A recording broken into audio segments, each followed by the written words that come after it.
straight males. Does it ever strike you as somewhat off to be in a room kind of making light of victim culture and having this kind of hearty laughter and looking around and seeing that the vast majority of the faces are white? No, because I've said the exact same thing in front of faces that were not white. So I've been very consistent about this. I know that's not that you change your message, it's just that it seems to resonate mostly with white people. I don't think that that's true. I mean, I think that I wish I were invited to more crowds that were more racially diverse. That'd be great. No one got hurt tonight, but 2 protesters did get arrested, even as a man caught in the white-hot center of the madness that is American politics today.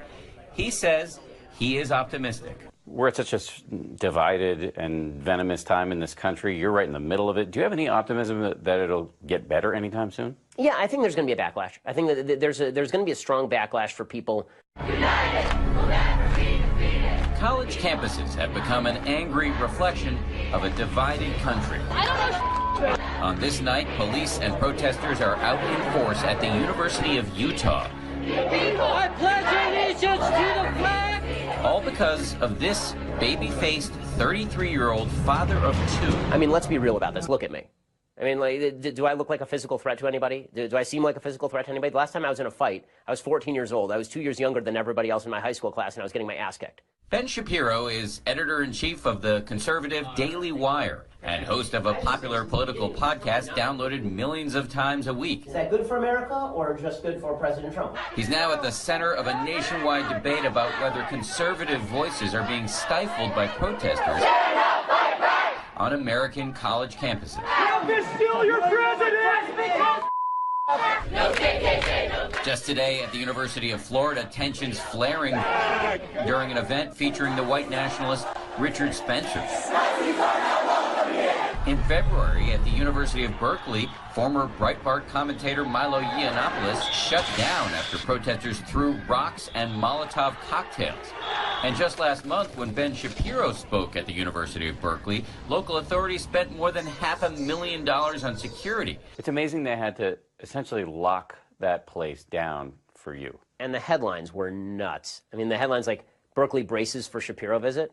Really? Was I the one who's going to be smashing ATMs? Indeed, just 3 hours before he's supposed to take the stage at 7 o'clock here in Utah, Shapiro says there are reports of possible violence. I'm hearing some rumors that there may be some people who try to bring weapons tonight, which would just be ridiculous and awful. I don't want to be getting killed at my lectures. A fellow conservative podcast host claims he's captured this undercover video of self-described Antifa members allegedly handing out knives and talking about luring fans of Ben Shapiro to their car where they allegedly had guns. I mean, this is insanity. Shapiro says this all speaks to a liberal hysteria on American campuses. So your view is this is political correctness run amok? Yeah, I mean, it's the furthest extension of political correctness. That when you say something, that it's not just me disagreeing with you, it is me destroying your identity as a human being in a way that is akin to violence. Let me just read you from the statement that the folks who want to shut you down put out. They said, Ben Shapiro has openly called transgender people mentally ill. He portrays the great gay rights movement as a conspiracy to root out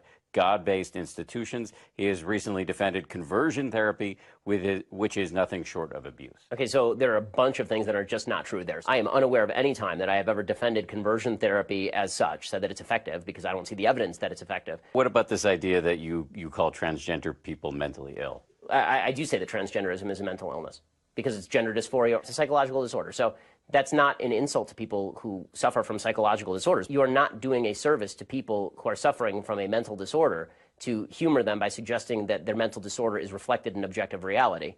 It is important to note that the American Psychological Association does not define being transgender as a mental illness. A gender dysphoria diagnosis only applies if an individual experiences significant distress. It's actually a natural phenomenon, and they're committing suicide because they're depressed, because people are mistreating them. Then I'm not for mistreatment, but I don't think that me suggesting that you're not a woman is mistreatment of you.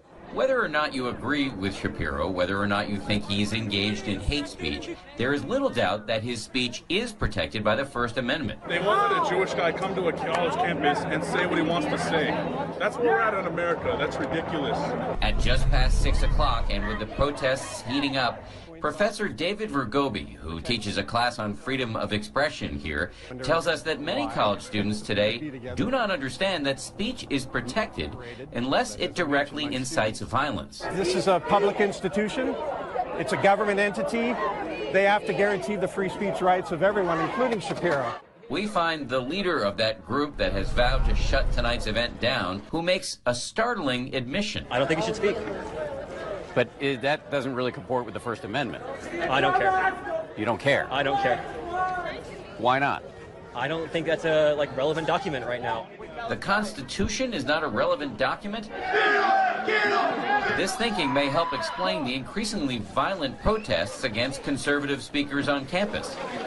By shortly after 7 p.m. here at the University of Utah, Ben Shapiro is backstage ready to go on after his security team sneaked him into the building. One irony is that while he's hated by many on the left, he's also hated by the self-described alt-right. I've been very, very outspoken against the alt-right. I've said the alt-right is a garbage movement composed of garbage ideas, that it has nothing to do with constitutional conservatism. Shapiro is also fiercely critical of Donald Trump, and he publicly quit his last job at Breitbart News when a female colleague was allegedly manhandled by Trump campaign manager Corey Lewandowski, and Shapiro thought Breitbart failed to have her back. And I quit under very public circumstances because Breitbart had been turning itself into a Trump propaganda arm, and the alt-right really liked President Trump, or then candidate Trump. What kind of blowback have you received?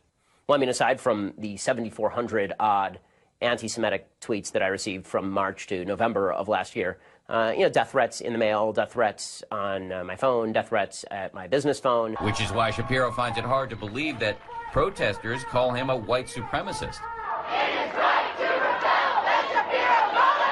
That is the stupidest thing I have legitimately ever heard. I keep hearing this, and I keep wondering, was it the yarmulke that gave it away? Shapiro has been interested in politics for as long as he can remember. I found a paper from when I was like 10 or 11 talking about the Clinton impeachment, so I assume that I was into it even then. Shapiro went on to start his own nationally syndicated column at age 17. His parents had to sign the contract for him. He graduated UCLA at age 20, put out 2 books by age 21, and graduated Harvard Law at age 23.